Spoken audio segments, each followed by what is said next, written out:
PC classes में आपका स्वागत है। इस वीडियो में हम देखेंगे वर्मा सैंपल सेट के सब्जेक्ट मैथ का सेट 1 का क्वेश्चन नंबर 39 से 46, जो कि प्रत्येक प्रश्न 3 नंबर का है। तो देर न करते हुए वीडियो को शुरू करते हैं।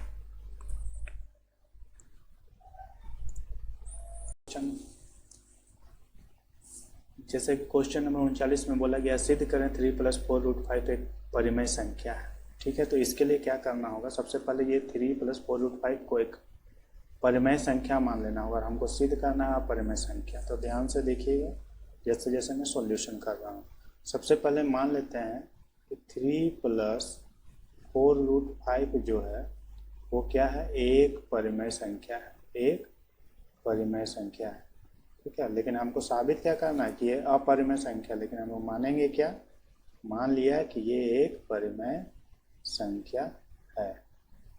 ठीक है, अब परिमेय संख्या है तो परिमेय संख्या की प्रॉपर्टी क्या है? कोई भी संख्या को p/q के रूप में लिख सकते हैं, जहाँ पे q का मान 0 के बराबर नहीं होना चाहिए। तो वो हर वो नंबर जो p/q के फॉर्म में लिखा जा सकता है और q का मान 0 नहीं है तो उसको बोलेंगे परिमेय संख्या। तो इसको भी उसी रूप में लिखते हैं, 3 + 4 √5। इसको लिख देते हैं a/b के फॉर्म में। अब ये a/b क्या है भाई? तो a और b जो है सअभाज्य है, a और b सअभाज्य है। सअभाज्य, सअभाज्य का मतलब होता है वैसा नंबर जिसका एक के अतिरिक्त कोई भी गुणनखंड नहीं हो। ठीक है, अब इसको सॉल्व करना कुछ नहीं, बस सिर्फ जैसे लिखा है उसको सॉल्व कर देना है। 3 + 4 √5 इक्वल टू क्या लिखा हुआ है? a/b। अब क्या कीजिए, ये 3 जो है ये प्लस में है, बराबर के राइट साइड में लेके जाइए। तो 4 + क्या है? √5 इक्वल टू क्या हो जाएगा? a/b। और ये जो 3 प्लस में था इधर आके क्या हो जाएगा? माइनस में। ठीक है, अब क्या होगा? 4 लिख लीजिए, √5 है, √5 आप लिख लीजिए। b को एलसीएम ले लेंगे तो b मेरा क्या हो जाएगा? एलसीएम हो जाएगा। ऊपर क्या हो जाएगा? a माइनस है, माइनस दे दीजिए। 3 को b से मल्टीप्लाई करेंगे तो क्या हो जाएगा? 3b। अब ये जो 4 है ना, ये 4 को भी राइट साइड में लेके आएंगे तो √5 इक्वल टू क्या हो जाएगा? a - 3b/b। और ये जो 4 मल्टीप्लाई में था इधर आके क्या हो जाएगा? डिवाइड में हो जाएगा। अब क्या है सो देखिएगा ध्यान से। अब a और b मेरा जो है एक पूर्णांक है। a और b क्या है? एक पूर्णांक है। a और b एक पूर्णांक है। पूर्णांक का मतलब होता है नंबर पॉजिटिव भी हो सकता है, नेगेटिव भी हो सकता है, लेकिन a और b मेरा पूर्णांक है। ठीक है, तब a और b अगर पूर्णांक है, मान लीजिए a और b पूर्णांक है, तो ये वाला पूरा नंबर क्या होगा? परिमेय संख्या होगा। तो इसलिए लिख देते हैं यही बात को, इसलिए a माइनस का a है, ये a - 3b/4b क्या होगा? एक परिमेय संख्या होगा, एक परिमेय संख्या होगा, परिमेय संख्या होगा। लेकिन √5 तो एक परिमेय संख्या नहीं है। ठीक है, लेकिन √5 क्या है? एक अपरिमेय संख्या है। रूट वाला कोई भी नंबर हो वो परिमेय संख्या नहीं होता है, वो होता है अपरिमेय संख्या। जो रूट में हो, ठीक है, वो अपरिमेय संख्या हो। √5 एक अपरिमेय संख्या है। तो ऐसा तो हो ही नहीं सकता है कि अपरिमेय संख्या के बराबर हो जाएगा परिमेय संख्या, ऐसा तो पॉसिबल ही नहीं है। तो ऐसा क्यों हुआ? तो इस चीज़ को लिख देंगे। इस चीज़ ऐसा इसलिए हुआ क्योंकि शुरू में ही हमने गलत कल्पना कर लिया था। सो हमें क्या प्रूफ करना था? हमें तो प्रूफ करना था परिमेय संख्या, लेकिन हम मान के क्या चले थे कि ये परिमेय संख्या है। चूँकि परिमेय संख्या माने थे इसलिए ऐसा विरोधाभास हमें हुआ, जो कि अपरिमेय संख्या का बराबर क्या हो गया? परिमेय संख्या। तो वही चीज़ यहाँ पे लिखना है। यह विरोधाभास हमारी गलत कल्पना के कारण उत्पन्न हुआ है। यह विरोधाभास हमारी गलत कल्पना के कारण उत्पन्न हुआ है। गलत कल्पना के कारण उत्पन्न हुआ है, हुआ है, उत्पन्न हुआ है। इसलिए ये जो 3 प्लस 4√5 है वो क्या हो जाएगा, वो एक अपरिमेय संख्या हो गया। इसलिए 3 प्लस 4√5 एक क्या होगा, अपरिमेय संख्या होगा, अपरिमेय संख्या होगा। ठीक है, उम्मीद है ये क्वेश्चन आप लोग समझ गए हैं। और ये क्वेश्चन वेरी वेरी इंपॉर्टेंट है, BBI है आप लोग का एग्जाम में, जो 2024 का मैट्रिक एग्जाम होने वाला है उसके दृष्टिकोण से ये क्वेश्चन वेरी वेरी इंपॉर्टेंट है। उम्मीद करते हैं ये क्वेश्चन आप समझ गए होंगे। चलते हैं नेक्स्ट क्वेश्चन की ओर। नंबर 40 में बोला जा रहा है समीकरण युग्म x minus y plus 1 equal to 0 और 3x plus 2y minus 12 equal to 0 को ग्राफीय विधि से हल करना। ये बहुत ही आसान क्वेश्चन है और बहुत ही बढ़िया नंबर ये कैरी करता है। 3 नंबर का है, बिल्कुल आसान क्वेश्चन है, आप ध्यान से देखिएगा। पहले क्या है, x minus y plus 1 equal to 0, तो उसको आप चुपचाप से लिख लीजिए, x minus y plus 1 equal to 0। आप इसको इक्वेशन 1 मान सकते हैं। इसमें कंडीशन ये है कि आप या तो x को बाहर रख लीजिए या फिर y को बाहर रख लीजिए, यानी आप x को बाहर करके बाकी सबको बराबर के दाहिने ओर ले जाइए, या फिर y को बाएं तरफ रख के बाकी सबको बराबर के दाईं ओर ले जाइए। तो हम x को लेफ्ट साइड में रख लेते हैं, बाकी सबको उधर लेके जाते हैं। तो ये है y है माइनस में, बराबर किधर आएगा तो क्या हो जाएगा, प्लस। 1 है प्लस में, बराबर किधर आ जाएगा तो क्या हो जाएगा, माइनस। इसके बाद मेरा काम है ये बनाना है, बॉक्स बना। ठीक है, बॉक्स मैंने बना लिया। बॉक्स क्या वो बनेगा, 1 2 3 4 5 6। बहुत बच्चे ऐसे होते हैं जो 6 ना एक और मतलब कि 8 बॉक्स बना लेते हैं, तो वो बस टाइम का बर्बादी है। आप टाइम को बचाइए और ज़्यादा से ज़्यादा मैथ को कवर कीजिए। x और नीचे वाला बॉक्स में भराएगा y। अब यहाँ पे y का मान रखेंगे, x का मान अपने आप आ जाएगा। y का मान मान लीजिए इस जगह पे 2 रखते हैं, y का मान पे क्या रखें, 2 रखें। y के जगह पे मान लीजिए 2 है, तो 2 में से एक जगह कितना बचेगा, 1 बचेगा। फिर से दूसरा बॉक्स में क्या है, दूसरा बॉक्स में फिर से देखिए y का मान को मान लीजिए 3 रखते हैं, y का मान को क्या रखते हैं, 3। तो x का मान क्या हो जाएगा, x का मान 3 में से एक जाएगा तो 2 बचेगा। दूसरा बॉक्स भी हमारा कंप्लीट हो गया। अब समीकरण 2 से देखते हैं। समीकरण 2 में क्या बोला जा रहा है, 3x plus 2y minus 12 equal to 0। चूँकि ऊपर में x बाहर किए हैं तो इसमें भी x को हमको बाहर करना पड़ेगा। 3x इक्वल टू क्या हो जाएगा, 12 है प्लस में, 12 है माइनस में, तो ये हो जाएगा 12 प्लस में। फिर 2y है प्लस में, तो ये इधर आके क्या हो जाएगा, माइनस में। अब यहाँ पे सिर्फ एक समय रखना है, ये 3 है, 3 को भी हमको इधर लेके आना पड़ेगा। तो x इक्वल टू क्या हो जाएगा, 12 में 2y, 12 माइनस 2y, और ये जो 3 है ये गुना में इधर आके क्या हो जाएगा, भाग में। फिर से बॉक्स बनाइए,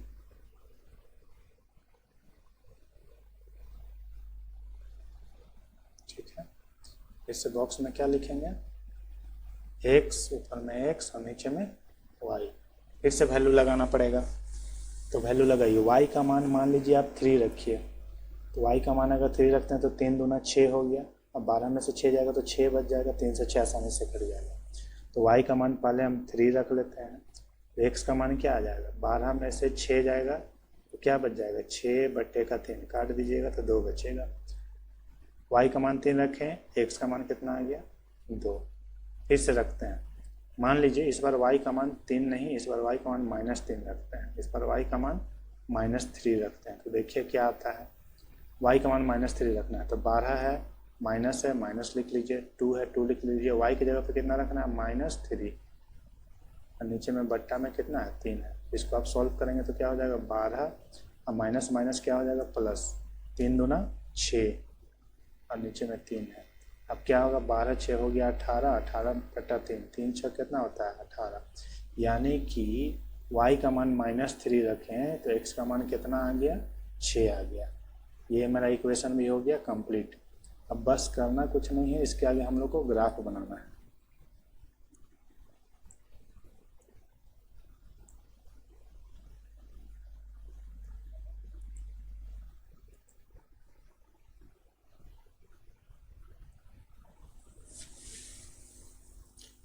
अब देखिए, अब इसमें x का वैल्यू क्या है, x का 1 है तो y का 2। पहले देखिएगा, पहला वाला जो ग्राफ है ना उसको पहले क्लियर कर लेंगे। x का 1 है तो y का 2, x का देखिए यहाँ पे 1 है तो y कहाँ तक जाना है, y हमको जाना है 2, यहाँ पे आएगा, यहाँ पे आ जाएगा x का 1 तो y का 2 इस जगह पे आएगा। ठीक है, यहाँ पे मैं सर्कल कर देगा। फिर दूसरा है x का 2 और y का 3, फिर से x का 2 और y का कहाँ पे जाना है 3, इस जगह पे आएगा। ठीक है, अब देखिए 2 पॉइंट हमको मिल गया तो दोनों पॉइंट को ज्वाइन कर देना होगा, दोनों पॉइंट को सिंपली ज्वाइंट कर देना होगा। स्केल की मदद से आप लोग इसको ज्वाइंट कर दें। ठीक है, मैं भी कर देता हूँ स्केल के सहायता से ही।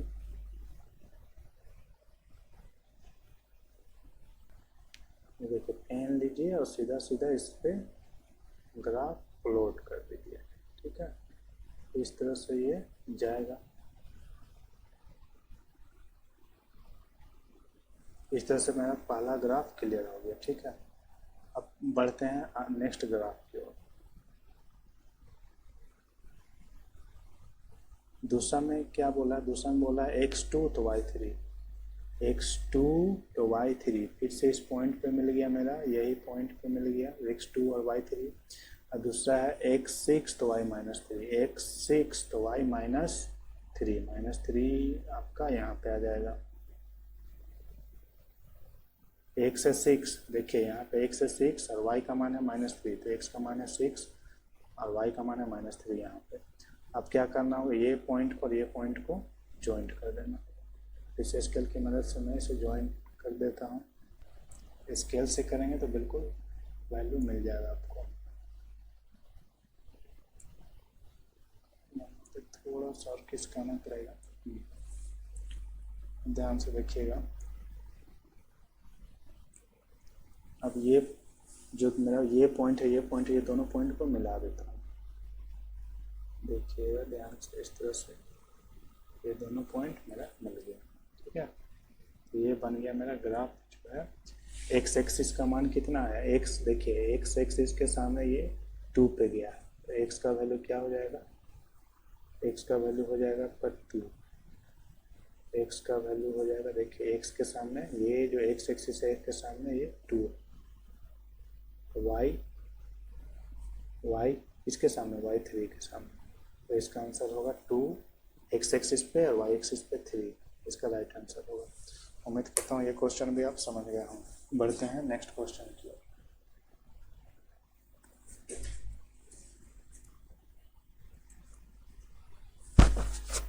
क्वेश्चन नंबर 41 में बोला जा रहा है किसी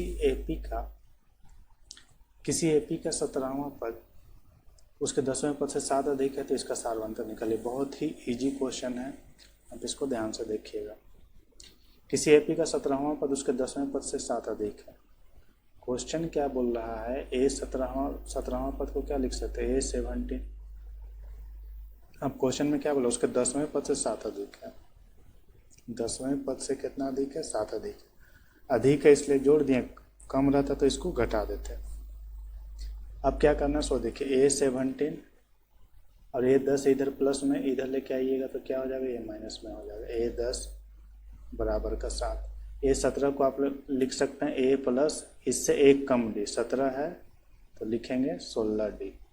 18 रहता तो क्या लिखते हैं 17D। 19 रहता तो 18D। ठीक है, इससे एक कम D लिखते हैं, A तो लिखेंगे ही, प्लस इससे एक कम D, माइनस है A है। ठीक है, A10 को क्या लिख सकते हैं, A प्लस का 9D। 10 से एक कम D कितना होगा, 9D।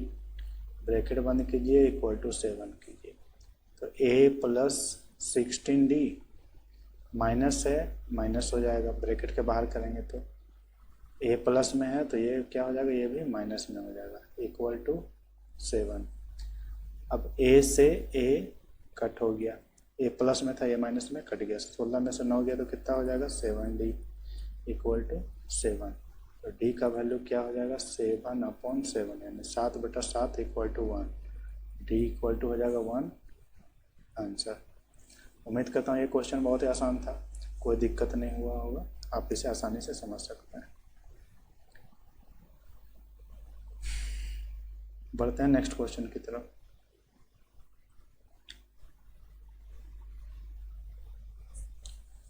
फोर्टी टू में बोला जा रहा है, क्वेश्चन नंबर 42 में, वह अनुपात ज्ञात करें जिसमें बिंदु ए 1-5 और बी -4-5 को मिलाने वाली रेखाखंड एक्स अक्ष से विभाजित होता है। एक्स अक्ष पर मान लीजिए कोई एक्स अक्ष से हो रहा है तो एक्स को एक्स मानेंगे और वाई को 0 मान लेंगे। ठीक है, तो इसी पे इसको हम लोग फाइंड आउट कर लेंगे। मान लीजिए कोई एक लाइन है, ठीक है, एक लाइन ए है और दूसरा लाइन है बी। ए का रेशियो कितना है? ए का निर्देशांक है 1 और 5, ए का निर्देशांक है 1 और -5, बी का निर्देशांक है -4 और 5। ठीक है, तो बोल रहा है वह अनुपात ज्ञात करें, अनुपात निकालने बोला। तो जहाँ पे अनुपात निकालने बोलेगा वहाँ पे आप सिंपली मान लीजिए माना अनुपात बराबर k/1, माना अनुपात बराबर क्या हो जाएगा k/1। ठीक है, अब क्या करेंगे, इसको हम मान लिए हैं एक्स एक्सिस पे है ना, एक्स एक्सिस पे, तो इसको मान लीजिए इसको पी पॉइंट मान लीजिए। ठीक है, तो एक्स एक्सिस पे है तो एक्स एक्स ही रहेगा, ये 0 रहेगा। ठीक है, सेक्शन फॉर्मूला क्या होता है? विभाजन सूत्र आप लोगों ने रखा होगा, m1 x2 plus m2 x1 और नीचे में क्या होता है m1 प्लस m2। ठीक है, और y एक्सिस पे क्या हो जाएगा m1 y2 plus m2 y1 और नीचे में क्या हो जाएगा m1 प्लस का m2। ब्रैकेट बंद कर देंगे, जैसा लिखा हो वैसे बस आप छापते जाइए। x है x लिख दीजिए, 0 है 0 लिख दीजिए, ब्रैकेट बंद। अब देखेंगे क्या, अब इसमें देखिए, इसमें आपका क्या हो जाएगा, x1 के जगह पे तो ये है, y1 के जगह पे -5 है, x2 के जगह पे -4 है और y2 के जगह पे 5 है। m1 के जगह पे k और m2 के जगह पे 1, m1 के जगह पे k है तो k आप लिख लीजिए। x2 देखिए यहाँ पे क्या है -4, तो यहाँ पे क्या लिखेंगे -4, ब्रैकेट बंद कर देंगे, प्लस चिन्ह है प्लस दे दिए।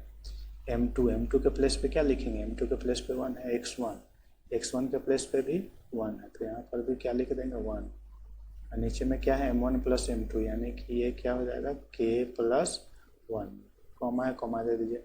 फिर से m1 का मान क्या है k लिख लीजिए, y2 का मान क्या है 5, यहाँ पे आप 5 लिख सकते हैं, प्लस है प्लस दीजिए।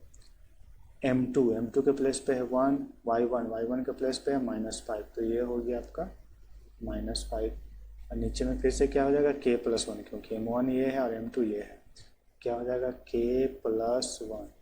अब क्या करेंगे, इसको y एक्सिस के साथ इक्वेट करेंगे तो मेरा k का मान निकल जाएगा। तो ये क्या हो जाएगा, सो देखिए k को 5 से मल्टीप्लाई करेंगे तो क्या हो जाएगा 5k प्लस माइनस क्या होगा -5 × 1 कितना हो जाएगा 5 और नीचे में क्या है k+1 इक्वल टू क्या 0। ठीक है, अब देखिए क्रॉस मल्टीप्लाई कीजिएगा तो ये इधर और ये इधर जाएगा, नीचे कुछ नहीं यानी कि बट्टा का 1 है। ठीक है, तो ये जाएगा इधर, तो ये तो जो है वैसा ही, अब ये पूरा हो जाएगा k+1 0। तो क्या लिखेंगे 5k - 5 इक्वल टू 0, तो 5k इक्वल टू क्या हो जाएगा, 5k इक्वल टू -5 इधर हो जाएगा +5, तो k इक्वल टू क्या हो जाएगा 5/5, कट गया 1 बार में। k का वैल्यू क्या आया, k/1 किसके बराबर आया 1/1 के बराबर, यही हो जाएगा इसका आंसर। उम्मीद करता हूँ ये क्वेश्चन भी आप समझ गए होंगे। बढ़ते हैं नेक्स्ट क्वेश्चन की तरफ। क्वेश्चन नंबर 43 में बोला जा रहा है a -5 -1 और b 3 - 5 और c 5 2 से बनने वाले त्रिभुज का क्षेत्रफल ज्ञात कीजिए। ठीक है, तो इसमें देखिए a का मान कितना है, a है -5 और -1, ये हो जाएगा आपका x1 y1, ठीक है। b कितना है, b है 3 और -5, 3 और -5, ये हो जाएगा आपका x2 और ये y2। उसके बाद में c कितना है, c है 5 और 2, ये हो जाएगा आपका x3 और ये हो जाएगा y3, सबका वैल्यू है। अब बस जो इसका सिंपल फार्मूला होता है, त्रिभुज का क्षेत्रफल बराबर लिखेंगे, त्रिभुज का क्षेत्रफल बराबर होता है, एक फार्मूला है, बस आप उस फार्मूला को याद कर लेंगे तो आसानी से इस क्वेश्चन को बना सकते हैं। अब फार्मूला क्या है, फार्मूला है आपका 1/2 x1 ब्रैकेट ओपन कीजिए, x1 ब्रैकेट फिर से ओपन कीजिए, y2 minus y3, y2 minus y3 bracket बंद, प्लस फिर से हो जाएगा x2, x2 फिर है y3 minus y1, y3 minus y1, फिर से ब्रैक प्लस x2 हो गया। अब क्या लिखेंगे, x3, x3 के बाद फिर से क्या ब्रैकेट ओपन कीजिए, ये हो जाएगा y1 माइनस y2, बस इस पर आप वैल्यू लगा दीजिए, आंसर आ जाएगा। 1/2 लिखिए, x1 है, x1 के प्लेस पे देखिए क्या है, -5, यहाँ पे क्या लिख देंगे, माइनस का 5, ब्रैकेट ओपन कीजिए, ब्रैकेट ओपन है, y2 के प्लेस पे देखिए क्या है, y2 के प्लेस पे है -5, फिर से लिखेंगे -5, माइनस है माइनस दे दीजिए, y3 के प्लेस पे देखिए क्या है, 2 लिख दिए, प्लस का साइन है, प्लस का साइन दे दीजिए, x2 के प्लेस पे देखिए क्या है, 3, यहाँ पे 3 लिख दें, ब्रैकेट ओपन फिर से y3 के प्लेस पे क्या है, 2 लिख लीजिए, माइनस है माइनस दे दीजिए, y1 के प्लेस पे क्या है, y1 के प्लेस पे है -1, फिर से ब्रैकेट बंद, प्लस x3 के प्लेस पे क्या है, x3 के प्लेस पे है 5 लिख लीजिए, ठीक है। फिर y1 कितना है, -1, माइनस y2 के प्लेस पे देखिए क्या है, -5, इसको आप सॉल्व कीजिए, क्या होगा, 1/2 ब्रैकेट ओपन, -5 ब्रैकेट ओपन, -2 और -5 को ऐड करेंगे तो क्या हो जाएगा, -7, प्लस 3 है, 3 लिख लीजिए, ये क्या हो जाएगा, माइनस प्लस, तो 2 और 1 कितना हो जाएगा, 3, अब देखिए प्लस है, प्लस का 5 लिख लीजिए, अब ये अंदर में क्या हो जाएगा, 5 और 1 कितना हो जाएगा, 6 हो जाएगा, और माइनस में ही 6 रहेगा, क्योंकि माइनस को माइनस में ही ऐड करते हैं, ठीक है। आप लिखिए 1/2, देखिए माइनस को माइनस से मल्टीप्लाई करेंगे, प्लस 5 को 7 से गुना करेंगे, कितना हो जाएगा, 35, माइनस मिलके प्लस हो गया। अब प्लस है, प्लस दे दीजिए, यहाँ पे भी प्लस साइन, तो प्लस प्लस प्लस हो गया, 3 कितना हो गया, 9, प्लस और माइनस क्या हो जाएगा, प्लस और माइनस, 5 और 30, ठीक है। अब इसको सॉल्व करेंगे तो क्या हो जाएगा, 1/2, इसको जोड़िए, 9 5 हो जाएगा 14, 9 5 14, 3 और 1 4,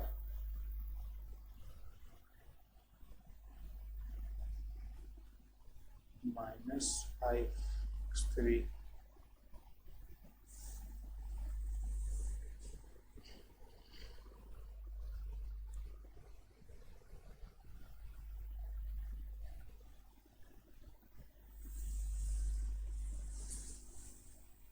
कहीं पे मिस्टेक हुआ है लग रहा है, ए है -5 -1, बी है 3 -5, सी है 5 और 2, ठीक है, -5 -2, 3 -2 -1, ठीक है, +5 -1 और -y2, अच्छा माइनस माइनस ये गलत हो गया है, यहाँ पे होता प्लस, क्योंकि y1 है कितना है, y1 है -1, फिर माइनस लगता है, माइनस लगाइए, और उसके बाद में क्या है, y2 है -5, तो माइनस माइनस प्लस हो जाएगा, तो ये हो जाएगा आपका प्लस में 4, यहाँ पे थोड़ा सा मिस्टेक हुआ है, 5 में से 1 जाएगा, कितना बचेगा, 4, ठीक है। तो ये लास्ट में क्या हो जाएगा, प्लस में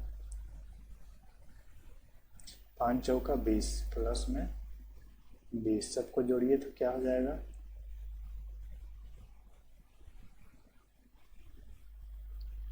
9 और 5 हो गया 14, 3 2 5 और 1 6। इसको काट दीजिएगा तो ये कितना हो जाएगा 32, यानी कि आंसर क्या हो जाएगा 32 वर्ग मात्रक। यही इसका आंसर हो जाएगा। उम्मीद करता हूँ ये क्वेश्चन भी आप समझ गए होंगे। बढ़ते हैं अगले क्वेश्चन की ओर।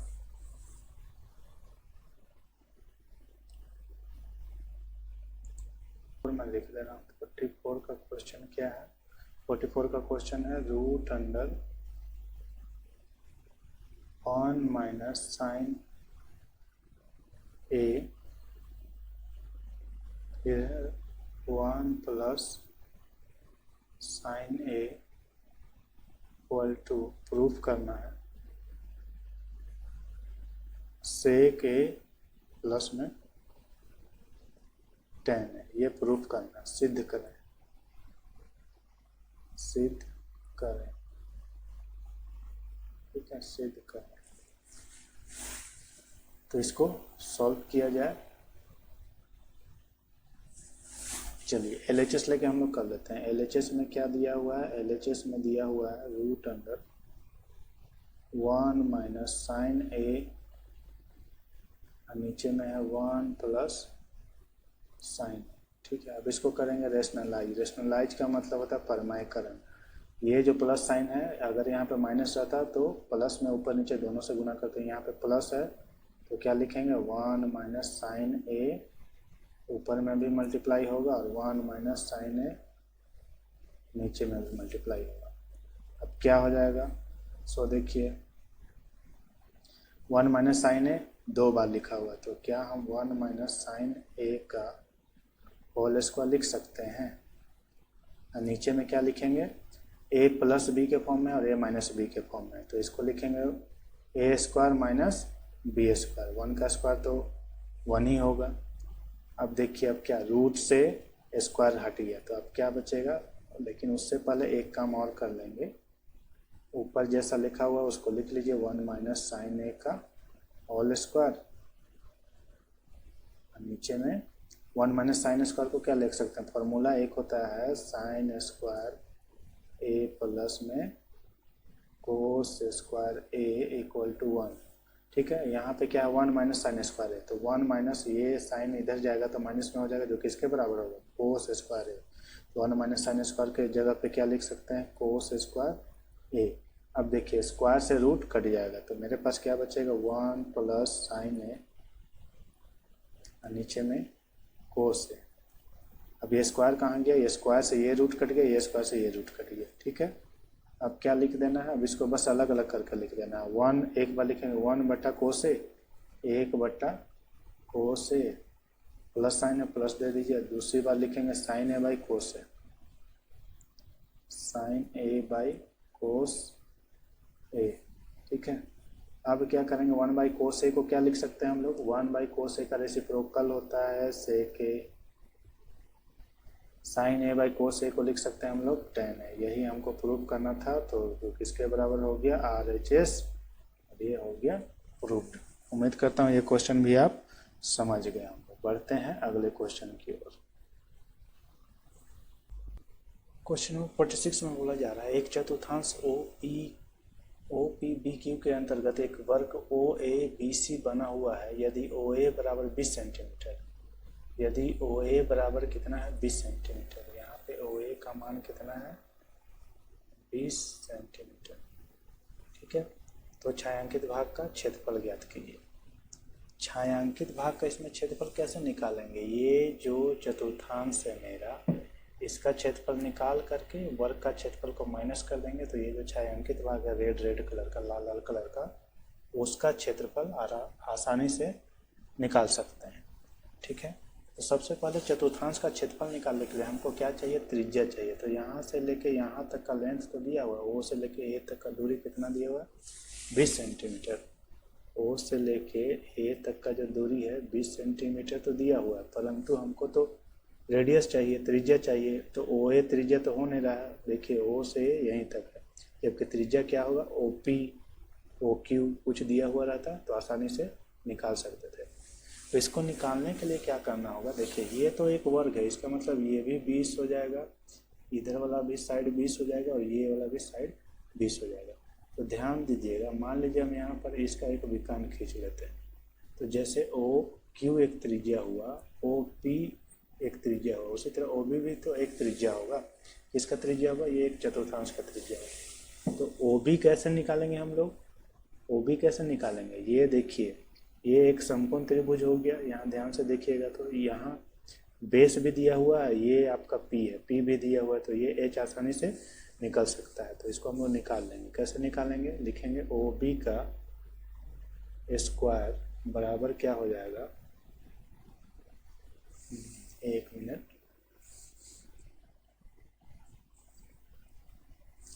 लिखेंगे ओ बी बराबर क्या हो जाएगा, ओ बी बराबर हो जाएगा रूट अंडर ओ ए का स्क्वायर प्लस ए बी का स्क्वायर, ओ ए का स्क्वायर प्लस में ए बी का स्क्वायर। ठीक है, ओ ए का स्क्वायर कितना दिया हुआ है, ओ ए का स्क्वायर दिया हुआ है आपका ये भी 20 और प्लस में ए बी भी 20। दोनों को सॉल्व कीजिए, क्या हो जाएगा, 20 का स्क्वायर होता है 400 प्लस ये भी हो जाएगा 400। दोनों को सॉल्व करेंगे तो क्या हो जाएगा 800।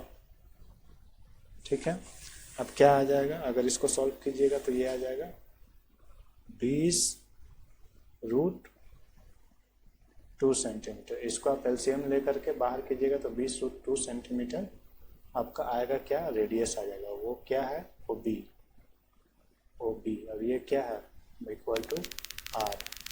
तो रेडियस हमको मिल गया। तो रेडियस जब मिल गया तो आसानी से चतुर्थांश का क्षेत्रफल हम लोग निकाल सकते हैं। तो लिख लेते हैं चतुर्थांश का क्षेत्रफल बराबर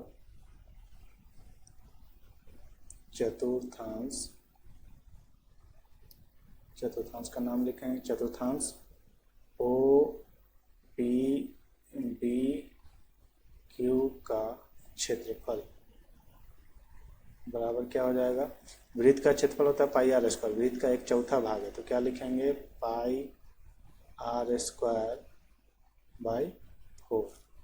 अब इसको सॉल्व कर लेते हैं, 1/4 इंटू पाई के जगह में क्या हो जाएगा 3.14। 3.14 यहाँ पे रखने बोला है इसलिए 3.14 इंटू आर का स्क्वायर यानी कि 20 रूट 2 गुने का 20 रूट 2। ठीक है, अब इसको अगर सॉल्व करेंगे तो क्या आ जाएगा, देखिए इसको सॉल्व करेंगे तो 1/4 इंटू 314। मान लीजिए इस पॉइंट को हटाएंगे तो ये क्या आ जाएगा 100 आ जाएगा नीचे, तो 100 हो जाएगा इंटू 20 को 20 से गुना करेंगे तो 400 और रूट 2 को रूट 2 से गुना करेंगे तो 2 हो जाएगा। तो 400 गुना 2 कितना हो जाएगा 800। ये से ये ख़त्म हो गया, 4 से 8 भी खत्म हो गया। 4 दूना का कितना हो जाएगा 8, 4 दूना का 8 और 2 जा 8। अब 314 को 2 से गुना करेंगे तो कितना हो जाएगा 4 दूना 8, 2 एकम 2, 3 दूना 6, 627 सेंटीमीटर स्क्वायर। यह आया चतुर्थांश का क्षेत्रफल। अब वर्ग का क्षेत्रफल निकालेंगे, दोनों को माइनस कर देंगे, फिर वर्ग का क्षेत्रफल बराबर वर्ग का क्षेत्रफल बराबर क्या हो जाएगा 20 का स्क्वायर बराबर कितना हो जाएगा 400।